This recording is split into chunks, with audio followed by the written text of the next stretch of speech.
Bonjour Fabien, merci de nous accueillir chez toi. Tu es un jeune auteur lyonnais. C'est cela, un jeune, oui. Voilà, Un peu. tu as écrit Enchanteur des vents. Tout à fait. Voilà, donc tu vas être rejoindre en fait les auteurs du grimoire dans l'anthologie Tomber les voiles. Est-ce que tu peux nous parler un petit peu de ta nouvelle Enchanteur des vents, dans quel univers elle se situe et quel est son propos? Oui, bah écoute, c'est une nouvelle de science fantasy, d'aventure, de voyage, qui se passe sur une terre un peu alternative. Bon, c'est pas extrêmement développé dans la nouvelle elle-même, mais c'est un peu un mélange de magie et de steampunk, avec également une petite composante de science-fiction, puisqu'il y a, dans ce monde, il y a la possibilité de passer de la Terre jusqu'à une autre planète qui s'appelle en l'occurrence Terre Miracle. D'accord. Voilà. Et ça se fait via un point situé dans l'océan et avec l'aide d'invocations qui sont donc pratiquées par des enchanteurs que l'on trouve sur des bateaux. D'accord. Et tu as découvert l'appel à texte comment J'ai découvert par internet. En fait, je me suis mis à écrire il y a assez récemment. Comme je voulais écrire depuis une vingtaine d'années, je ne l'avais jamais fait. Ah, t'avais jamais écrit Non, j'avais écrit quelques pages, mais j'avais jamais rien terminé en fait. Mhm. Comme j'ai eu un peu de temps libre, je me suis dit que c'était l'occasion. Ce temps libre s'appelle Céleste, hein, c'est ça? C'est ça, ma fille, Ouais. voilà, tout à D'accord. fait. Donc, Mhm. c'est pas elle d'ailleurs. là, mais. C'est pas elle, hein. D'accord. Bon, elle fait un peu plus de bruit la mienne. Oui. Voilà, mais effectivement, il y a son. D'accord. On est artiste, on est tous des artistes à la maison. Voilà. Très bien. Voilà, et donc ouais, j'ai découvert l'appel à texte en fait très tard. Je crois que j'ai dû avoir à peu près 15 jours pour écrire la nouvelle. Donc je me suis mis à fond. Voilà, donc Voilà. Je l'ai envoyé le dernier jour. Et l'univers que tu avais en tête, c'est quelque chose avec lequel tu avais déjà réfléchi à cet univers? Non, pas du tout. Non, en fait, comme un certain nombre d'auteurs, j'étais un peu dubitatif devant le sujet, Alors pour quelle raison? le thème de l'appel à texte, parce que c'était à la fois pour moi très large et un peu curieux, effectivement, avec cette formulation. On a eu l'occasion d'en discuter. Donc tomber les voiles avec un et sont un peu plus clairs. Et moi, au début, j'étais parti surtout sur l'idée des voiles, les voiles, effectivement, devant la réalité. Mhm. Donc je voulais partir sur quelque chose comme ça. Et je crois que devant le temps qui me restait, en fait, j'arrivais pas vraiment à démarrer. Donc je suis parti sur autre chose. Je suis parti sur une idée de voile de bateau, tout simplement. En voyant où ça me menait, en fait, j'ai commencé à l'écrire sans savoir vraiment où j'allais. Et puis ça s'est mis en place. Ça s'est mis en place.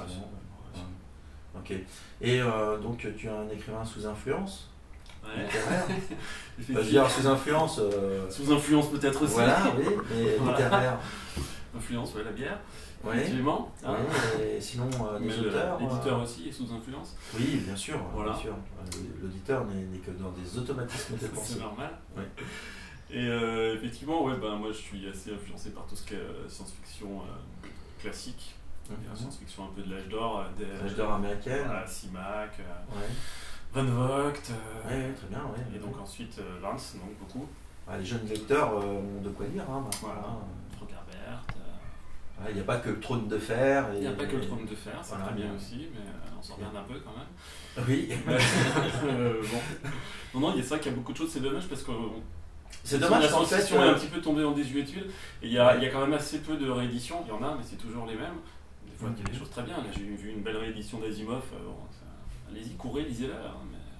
Non, mais c'est vrai qu'en fait, aujourd'hui, avec le trône de fer, etc., dans ces énormes sagas, où en fait, un jeune va lire 60 romans, en fait 60 romans dans le même univers.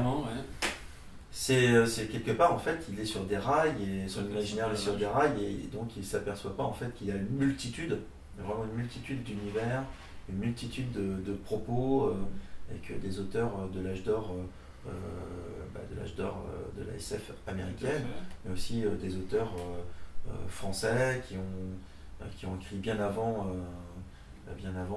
des aventures scientifiques, du merveilleux, etc.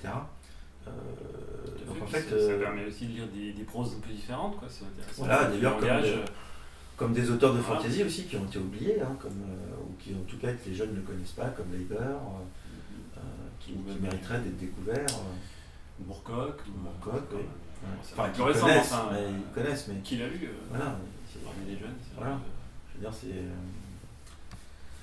Donc il y a plein de choses à lire, il y a plein de choses très intéressantes, hein, et donc toi tu es de ces grands lecteurs en fait du passé. Hein, du passé, voilà, c'est ça. Passé. Voilà. Surtout que j'ai un peu moins de temps maintenant, alors du coup. Ouais. Mais c'est peut-être aujourd'hui, maintenant, c'est donc à toi maintenant en tant qu'auteur d'amener tes influences littéraires jusqu'au lecteur, hein, parce qu'en fait finalement ils ne demandent que ça, hein, que leur champ de connaissances s'ouvre vers d'autres choses. Donc ce ne sont pas que des produits, hein, les lecteurs. Hein. Ouais. Je suis d'accord. Voilà. Non, bien sûr, ouais. Évidemment. Ouais. Mais Voilà. après, bon, c'est. Enfin, moi, je suis un auteur débutant, donc je suis pas certain de pouvoir encore amener beaucoup de choses au lecteur, si tu veux. Ouais, il ne faut pas voir ça comme ça. C'est-à-dire que bon, je pense que ce qui est important justement, c'est d'être créatif dans sa culture. Et c'est ce qui fait que la culture elle est vivante. C'est d'être créatif, pas simplement un consommateur. Pour défendre sa culture, le meilleur moyen c'est de la créer. C'est pas forcément faire l'embargo sur des produits culturels. C'est pas forcément critiquer la culture de l'autre. Il faut aussi bien l'accepter pour s'en enrichir. Et en fait, il faut savoir. Je pense, hein, reconnaître son semblable dans sa différence. Tout à fait, d'ailleurs on en parlait tout à l'heure, c'est vrai qu'on a beaucoup de littérature importée, c'est principalement de la littérature américaine, alors qu'il y a quand même beaucoup de choses qui se font ailleurs. Moi mon épouse est russe, et du coup j'ai pu lire, elle a découvert beaucoup d'auteurs que je ne serais jamais allé lire sinon. Ouais. Bah, d'ailleurs, je pense d'ailleurs en russe il y a aussi de la SF qui est pas... Oui, il y a de la bonne SF en russe. Oui, tout à fait. Et puis, je veux dire, les Russes, eux, sont ouverts justement sur la littérature française. Ah, complètement. Et donc, ils adorent. Ils sont infusés de culture française. Hein, de culture française, oui, tout à fait. Et on s'aperçoit qu'ils connaissent souvent bien mieux les grands classiques que nous-mêmes. Complètement. Ouais. Et avec cet amour de la langue française aussi, qui pour eux est la langue de l'art. Ce que nous, on a oublié, par contre. On a oublié qu'on parlait cette langue qui est celle qui amène la plus grande compréhension, aussi bien du domaine de plusieurs domaines artistiques, comme la musique, la littérature, etc. Donc là, on peut jouer les coqs, hein, c'est ça. C'est ça. Voilà.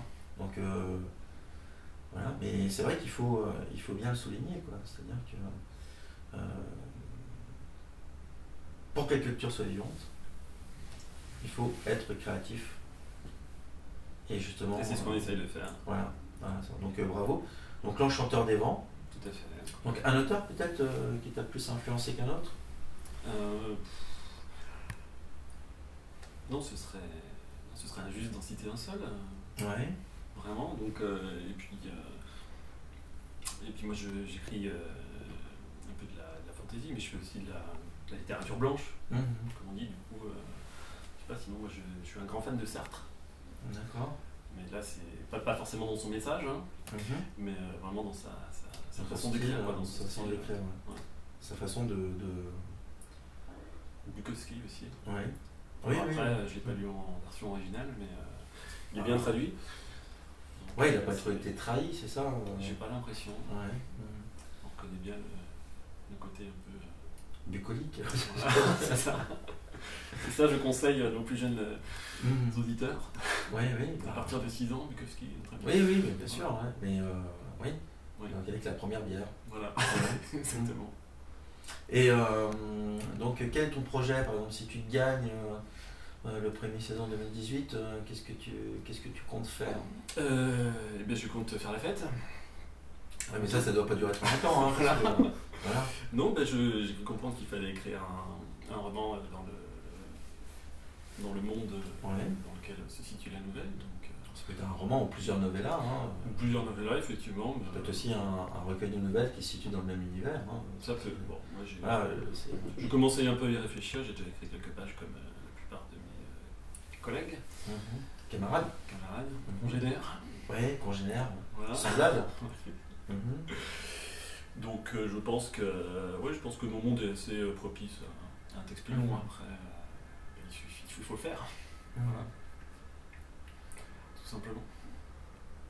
Donc c'était Fabien Ray, C'est ça. avec sa nouvelle Enchanteur des vents. Donc je te souhaite bonne chance. Hein, Merci. Merci à vous, et puis je vous souhaite bonne chance à tous. Ouais. Lisez-le. D'ailleurs, montrer. oui, donc oui, il y a encore du pont à la lumière. Donc celui vous pouvez, celui de l'année Vous pouvez dernière. voter. Les votes sont. Jusqu'au fin mars, Jusqu'au jusqu'au fin salon mars du livre. Donc allez-y, votez. D'ailleurs, je pense que l'interview ne sera pas sortie avant la fin des votes, mais en tout cas, du pont à la lumière, donc on a été très heureux en fait de voir que de nombreux lecteurs avaient apprécié cette anthologie.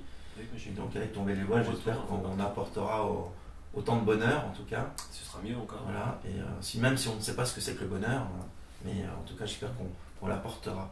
Voilà, merci Fabien. Merci à toi. À bientôt. À bientôt. Et puis bonne lecture.